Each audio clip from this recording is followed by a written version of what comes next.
Magandang buhay mga bata!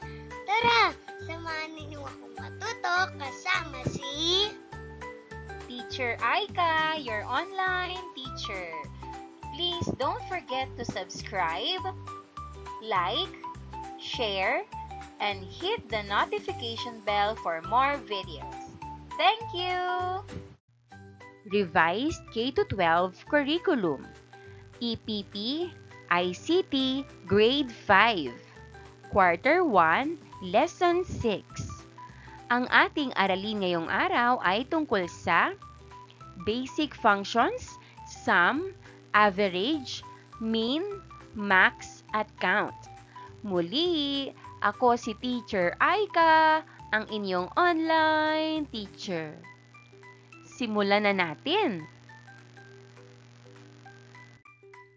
Mga kasanayan at layunin.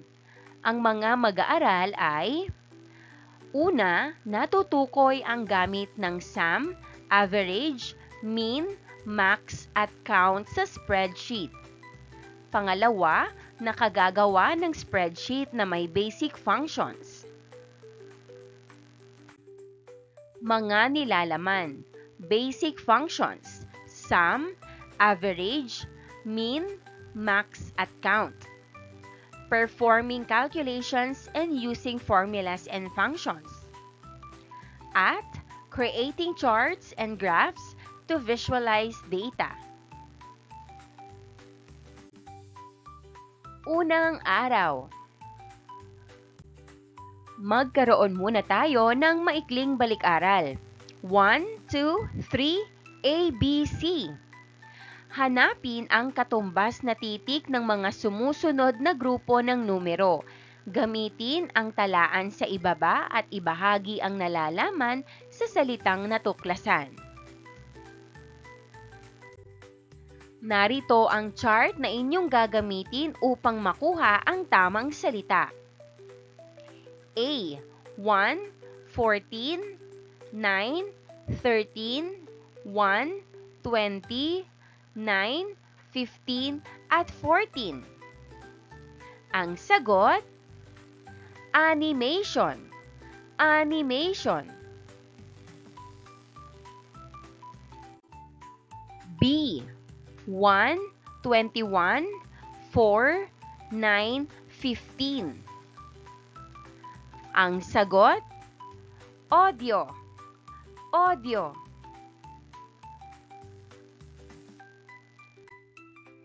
C. 20, 18, 1, 14, 19, 9, 20, 9, 15, 14. Ang sagot, transition. Transition.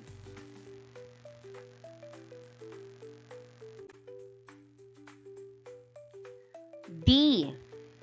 22, 9, 4, 5, 15. Ang sagot, video. Video.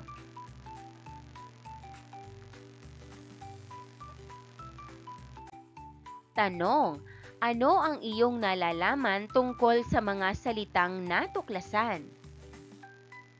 Maaring sagot, ang mga salitang natuklasan ay mahalaga lalo na kapag gumagawa ng mga presentation o proyekto. Ang animation ay paggalaw ng mga larawan para magmukhang buhay. Ang audio naman ay mga tunog o boses na nagpapaganda sa palabas. Ang transition ay ang paglipat-lipat ng mga slides o larawan para hindi boring. Ang video ay pinagsamang mga larawan at audio na gumagalaw. Ang mga salitang ito ay konektado para mabuo ng maganda at maayos na palabas o presentasyon. Venn diagram. Bumuo ng grupo na may 3 miyembro. Punan ang Venn diagram ng pagkakatulad at pagkakaiba ng 3 konsepto. Isulat ang sagot sa sagutang papel. Paglutas ng mga problema sa matematika gamit ang ballpen at narito ang halimbawang sagot. Paglutas ng mga problema sa matematika gamit ang ballpen at papel. Mano-manong pagsusulat at pag-compute. Paglutas ng mga problema sa matematika gamit ang calculator. Mas mabilis mag-compute pero kailangan pa rin ng papel minsan. Paglutas ng mga problema sa matematika gamit ang computer. May mga program o app na tumutulong sa pag-solve at pag-graph. Narito naman ang kanilang pagkakapareho. Parehong kailangan pa rin ng papel para isulat ang sagot. Lahat sila ay ginagamit para maglutas ng problema sa matematika. Parehong gumagamit ng teknolohiya para mas mabilis ang computation. At pwedeng i-print ang sagot o isulat ang solusyon habang gumagamit ng computer. Gabay na tanong. A. Ano ang masasabi mo sa pagkakaiba-iba ng pamamaraan ng paglutas ng mga problema sa matematika na ballpen at papel, calculator at computer? Maaaring sagot. Ang ballpen at papel ay mano-mano at mas mabagal kasi isinusulat pa isa-isa. Ang calculator ay mas mabilis kasi pinipindot lang ang mga numero para makuha ang sagot. Ang computer naman ay pinakakumpleto kasi pwede itong mag-compute, mag-graph, at magpakita ng steps kung paano nakuha ang sagot. B. Ano ang masasabi mo sa pagkakatulad ng pamamaraan ng paglutas ng mga problema sa matematika na ballpen at papel, calculator at computer? Maaring sagot, pare-pareho silang ginagamit para masolusyonan ang mga problema sa matematika. Lahat sila ay tumutulong para makuha ang tamang sagot at maunawaan kung paano ito ginawa. C. Ano sa palagay mo ang pinakamagandang gamitin sa tatlo? Maaring sagot, sa palagay ko, pinakamaganda ang computer kasi pinakamarami itong kayang gawin. Pwede kang mag-compute, gumamit ng calculator, gumawa ng graphs at makita ang step-by-step na solusyon. Pero importante pa rin ang ballpen at papel para masanay ang utak sa pagsagot. Hulaan mo, ia-acting ko. Magbubunutan kayo ng mga salita mula sa listahan na pahuhulaan. Narito ang mga halimbawang salita. Pinakamalaki, kabuuan, bilang, at pinakamaliit. Kapag nakabunot ka na ng salita, ia-acting mo ito sa harap ng klase na parang charades. Bawal magsalita. Dapat action lang. Mayroon ka lamang 2 minuto para i-acting ang salita. Huhulaan ng mga kaklase kung ano ang salita.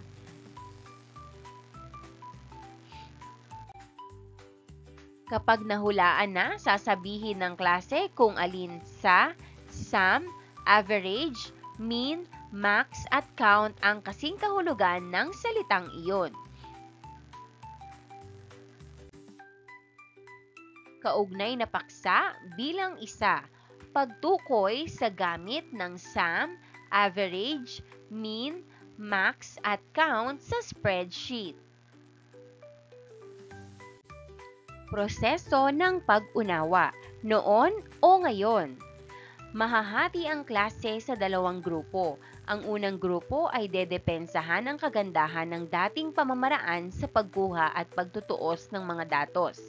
Ito ay sa pamamagitan ng mano-manong pagsulat at paggamit ng calculator. Ang ikalawang grupo naman ay dedepensahan ang kagandahan ng makabagong pamamaraan sa pagtutuos o ang paggamit ng spreadsheet. Ito ay naglalaman ng mga basic functions kagaya ng sum, average, mean, max at count. Unang grupo, pagtutuos ng sum, average, mean, max at count gamit ang papel at ballpen at calculator. Versus, pangalawang grupo, pagtutuos ng sum, average, mean, max at count gamit ang spreadsheet.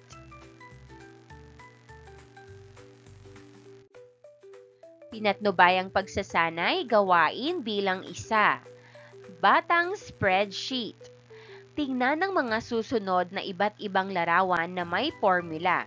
Tingnan ang formula sa bawat larawan. Tukuyin kung ito ba ay sum, average, mean, max o count. Ipaliwanag kung bakit iyon ang sagot mo gamit ang mga definisyon nito. Larawan bilang isa, sum.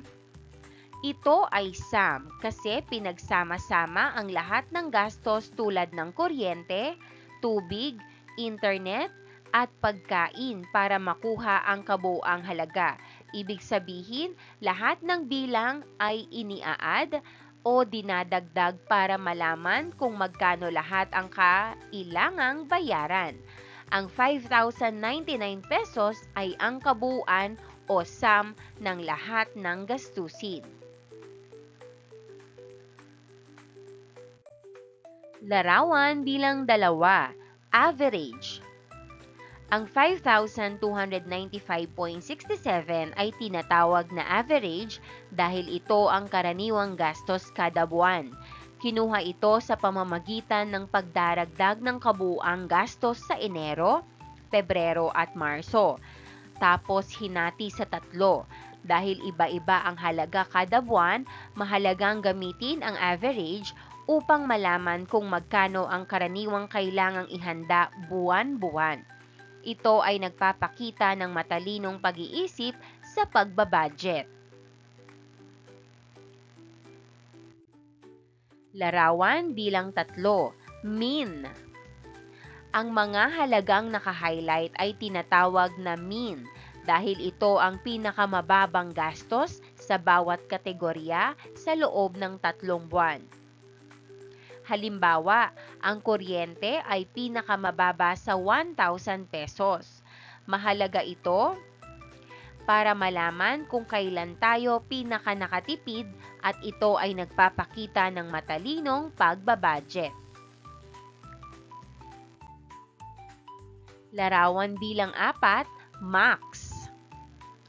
Sa larawan, ginamitan ng paghahambing ang gastos sa kuryente, tubig, internet at pagkain mula Enero hanggang Marso. Halimbawa, ang pinakamataas sa kuryente at tubig ay nasa Marso. Kaya naka-highlight, ipinapakita nito na mahalagang gamitin ang kritikal na pag-iisip sa paghahanap ng tamang sagot. Larawan bilang 5, count. Sa larawan, ipinapakita kung ilang buwan may nakatalang halaga o gastos sa bawat bagay tulad ng kuryente, tubig, internet at pagkain. Halimbawa, ang kuryente ay may halaga sa Enero, Pebrero at Marso kaya ang bilang ay 3. Ganoon din sa tubig at pagkain na may 3 buwang may gastos. Sa internet naman may halaga lamang sa 2 buwan kaya ang bilang ay 2. Ipinapakita sa bilang na ito kung ilang beses may laman ang bawat hanay, kaya ito ay tinatawag na count. Pinatnubayang pagsasanay, talakayin natin ang sum. Ang spreadsheet function na ito ay may kakayahang pagsamahin o kuhanin ang kabuuang value ng mga cells. Ito ay nagagawa sa pamamagitan ng individual na paglalagay ng value, ng cell referencing o ng range. Average. Ang spreadsheet function na ito ay may kakayahang kuhanin ang average ng mga value na nasa loob ng cell. Mean. Ito rin ay mas kilala sa tawag na minimum. Ang spreadsheet function na ito ay may kakayahang kuhanin ang pinakamaliit na value sa mga cells na pinili mo. Kapag ang cell ay hindi naglalaman ng numero, ang mean ay magiging 0. Max. Ito rin ay mas kilala sa tawag na maximum. Ang spreadsheet function na ito ay may kakayahang kuhanin ang pinakamalaking value sa mga cells na pinili mo. Kagaya ng sa mean, kung walang numerong nahanap ang spreadsheet sa piniling cells, ang max ay magiging 0. Count. Ang spreadsheet function na ito ay may kakayahang bilangin kung ilang numero ang nakalagay sa isang range o array kung may 5 numerong nakalagay sa range na A1 is to A20 o A1 to A20. Lalabas sa resulta ng count ay 5. Pangalawang araw. Paglalapat at pag-uugnay. Share mo lang, share ko lang.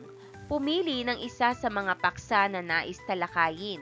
Ibahagi sa klase ang iyong nalalaman. Unang paksa, financial literacy. Pangalawang paksa, chart at graph. Pangatlong paksa, spreadsheet na may basic functions.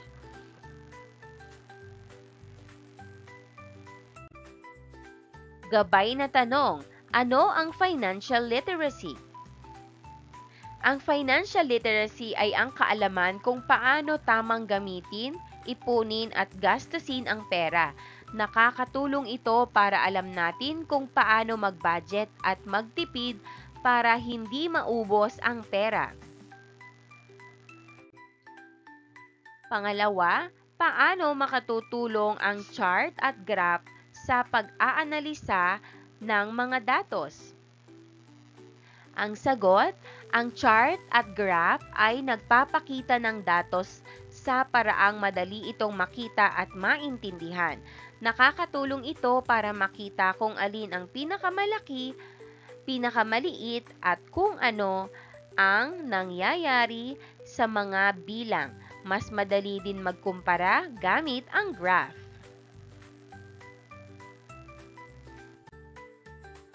Pangatlo, ano ang hakbang sa paggawa ng spreadsheet na may basic functions? Sagot, una, magbukas ng spreadsheet gaya ng Excel o Google Sheets. Pangalawa, ilagay ang mga datos sa mga kahon o cell. Pangatlo, gamitin ang basic functions tulad ng sum para pagsamahin ang mga bilang, average para kunin ang gitnang halaga, at mean or max para makita ang pinakamaliit o pinakamalaki. At pang-apat, i-check ang formula kung tama at i-save ang file.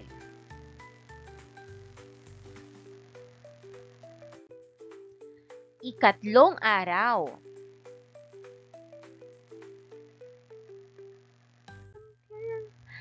A.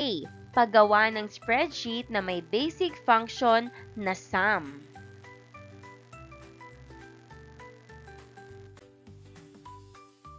Number 1. Magbukas ng spreadsheet at pindutin ang blank workbook. Number 2. Ilagay ang datos sa loob ng cell. Sa pagkakataong ito, ilagay natin ang buwanang budget ng isang pamilya. Ito ay makatutulong sa atin na malaman at masubaybayan ang ating gastusin. Maaari mong baguhin ang mga halimbawa sa ibaba at iangkop sa inyong mga pinagkakagastusan. Number 3. Sa pagkakataong ito, nakalagay ang mga value sa column D at nasa rows 5 to 11. Pumunta sa pinakailalim na bahagi o D12 at isulat ang forma para sa sum. Maaaring isulat ang equals, sum, open parentheses, D5, D6, D7, D8, D9, D10 at D11. O kaya na may equals, sum, open parenthesis, D5 to D11. Number 4, pindutin ang enter. Dito ay makikita ang kabuuang halaga ng buwanang budget na nagkakahalaga ng 9,199 pesos. Dito ay agad mong malalaman kung kulang ba ang kinita ng isang pamilya sa loob ng isang buwan kumpara sa kanilang gastusin.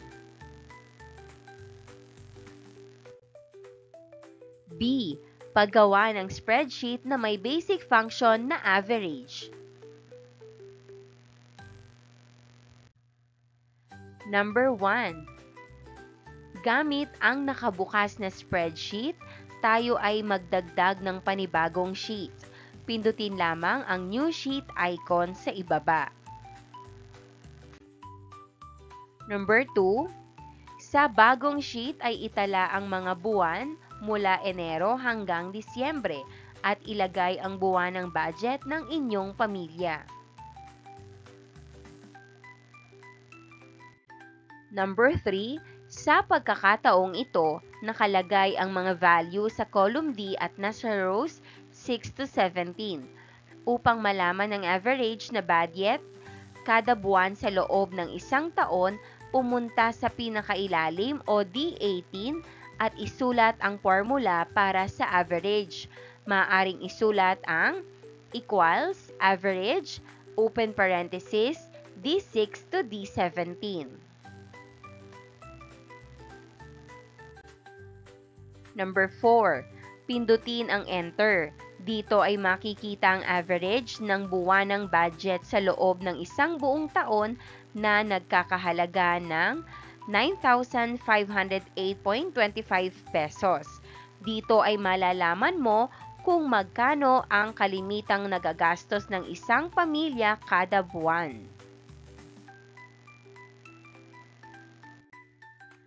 C. Paggawa ng spreadsheet na may basic function na mean. Number 1. Gamit ang nakabukas na spreadsheet, tayo ay magdagdag ng panibagong sheet. Pindutin lamang ang new sheet icon sa ibaba. Number 2. Sa bagong sheet ay itala ang mga buwan mula Enero hanggang Marso. Ilagay rin ang mga pinaglaanan ng budget para sa buwan na iyon. Number 3. Sa pagkakataong ito, nakalagay ang mga value sa column C to E at nasa rows 4 to 10 upang malaman ang mean ng bawat gastusin mula buwan ng Enero hanggang Marso. Pumunta sa F4 column at isulat ang formula para sa mean. Maaaring isulat ang equal sign, mean, open parenthesis, C4 to E4.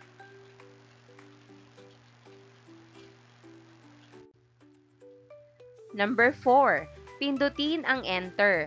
Dito ay makikita ang mean o ang pinakamababang konsumo ng pagkain mula Enero hanggang Marso. Makikita na ang pinakamababa ay 4,800 pesos na makikita sa buwan ng Pebrero.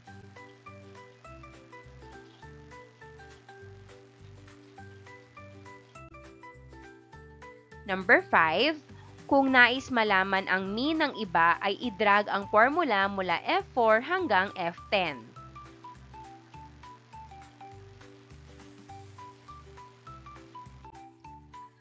D. Paggawa ng spreadsheet na may basic function na max. Number 1, sa max function ay malalaman natin ang pinakamalaking value. Halimbawa na lamang sa ating buwanang budget ay tutukuyin ang mga may pinakamalaking gastusin mula Enero hanggang Pebrero. Number 2, gamit ang parehas na sheet, pumunta sa column G at sa row 4.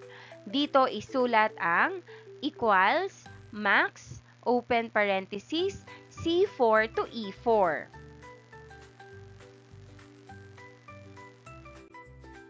Number 3, pindutin ang enter. Dito ay makikita ang max o ang pinakamalaking konsumo ng pagkain mula Enero hanggang Marso. Makikita na ang pinakamababa ay 5,000 pesos na makikita sa buwan ng Enero.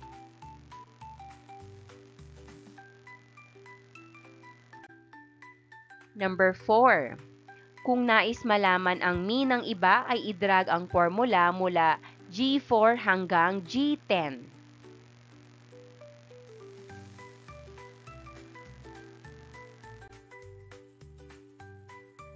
E. Paggawa ng spreadsheet na may basic function na count. Number 1.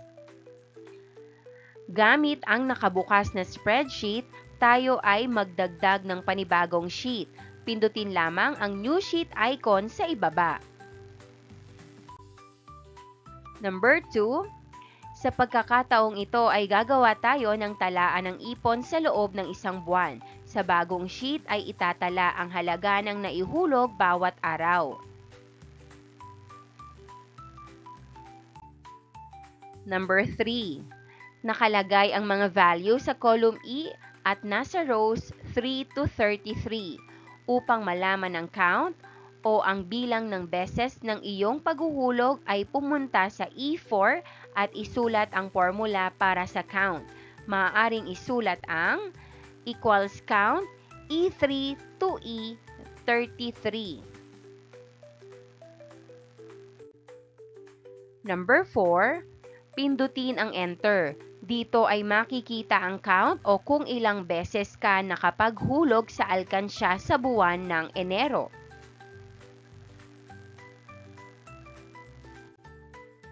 F. Paggawa ng chart o graph gamit ang mga datos sa spreadsheet. Number 1. Buksan ang unang sheet na ginawa tungkol sa buwan ng budget ng isang pamilya.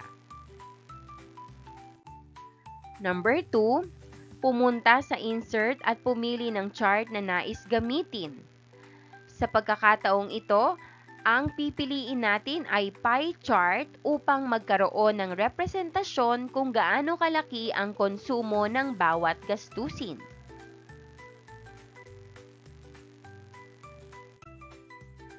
Number 3.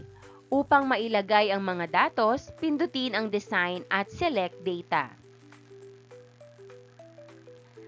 Number 4. Sa chart data range ay pindutin ang mga value mula pagkain hanggang ipon.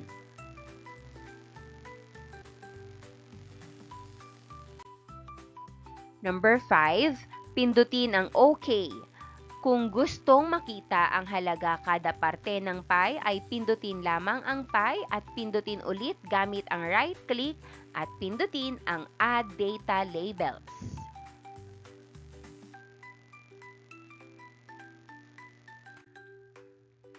Number 6, palitan ang chart title at isulat ang buwan ng budget ng isang pamilya. Sa pamamagitan nito ay mas mapadadali ang pag-aanalisa ng mga datos gamit ang chart o graph.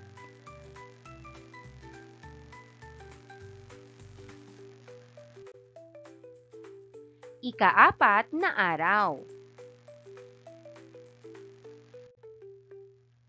Magsagawa ng panayam sa iyong pamilya tungkol sa inyong buwanang budget. Kolektahin ang mga kailangang datos para sa gagawing spreadsheet na ginamitan ng basic functions. Number 1, gumawa ng spreadsheet at isulat. Number 3, sa pangalawang sheet ay ipakita ang paggamit ng basic function ng average.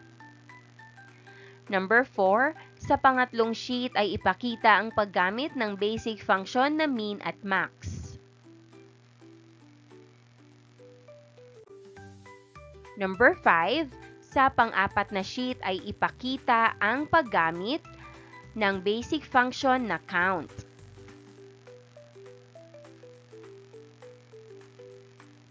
Number 6, pumili ng isang sheet na gagamitan ng chart o graph.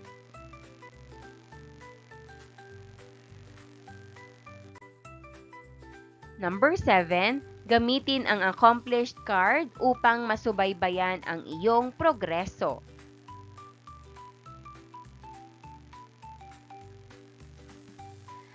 Narito ang accomplishment card. Mga dapat gawin. Una, nakagagawa ng spreadsheet na may basic function na sum. Pangalawa, nakagagawa ng spreadsheet na may basic function na average. Pangatlo, nakagawa ng spreadsheet na may basic function na mean at max. Pang-apat, nakagawa ng spreadsheet na may basic function na count. Pang-lima, nakagawa ng chart o graph gamit ang mga datos sa spreadsheet.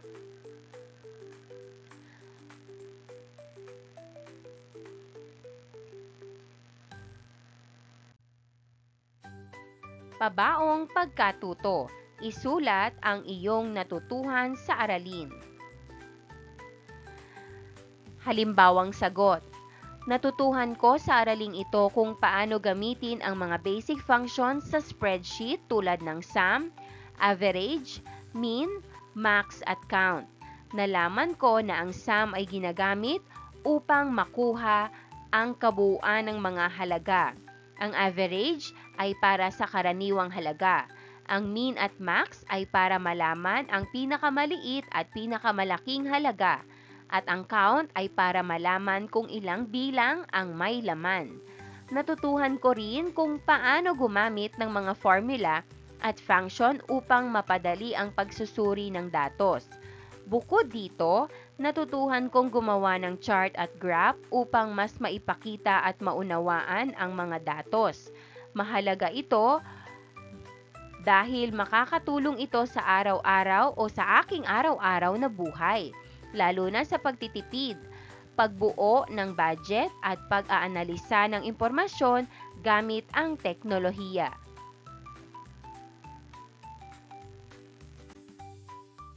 Pagninilay sa pagkatuto. Pagnilayan mo. Nasa ibaba ang mga kakayahang dapat natutuhan sa araling ito. Lagyan ng star ang hanay na sinasang-ayunan mo. Pumili sa mga sumusunod. Hindi sapat ang kakayahan ko. Sapat ang kakayahan ko at lubos ang kakayahan ko. Narito ang mga kakayahan. Una, makagawa ng spreadsheet na may basic functions. Pangalawa, makagawa ng chart o graph gamit ang mga datos sa spreadsheet. Pangatlo, mag-analisa ng mga datos.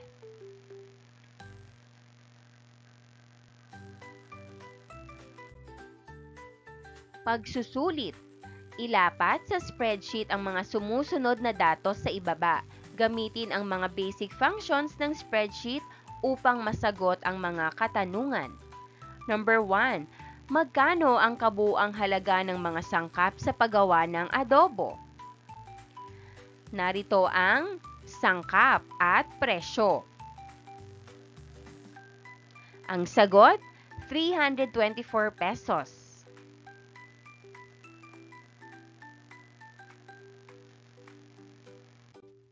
Number 2. Magkano ang average na kita ng isang maliit na karinderya sa isang araw?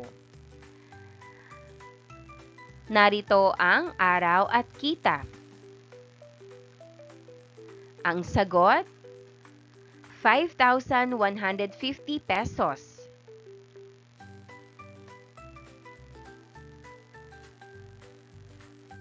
Number 3 to 4.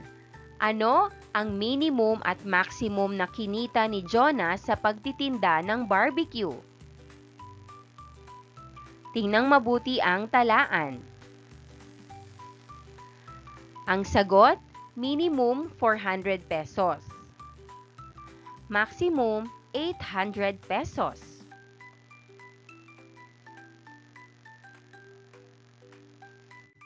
Number 5. Suriin ang chart sa ibaba at sagutan ang mga sumusunod na katanungan.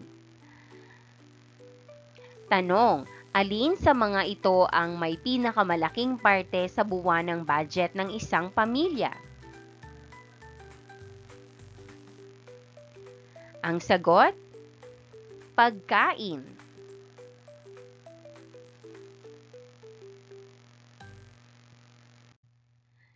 B. Alin sa mga ito ang may kaparehas na halaga ng gastusin? Ang sagot, iba pang gastusin at ipon.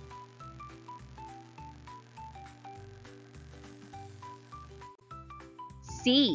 Alin sa mga ito ang may pinakamaliit na parte sa buwanang budget ng isang pamilya? Ang sagot, tubig.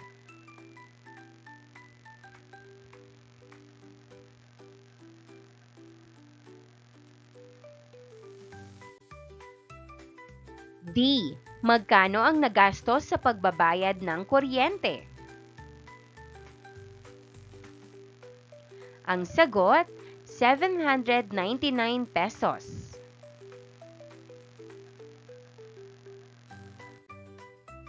E. Magkano ang nailaan para sa pag-iipon? Ang sagot, 500 pesos.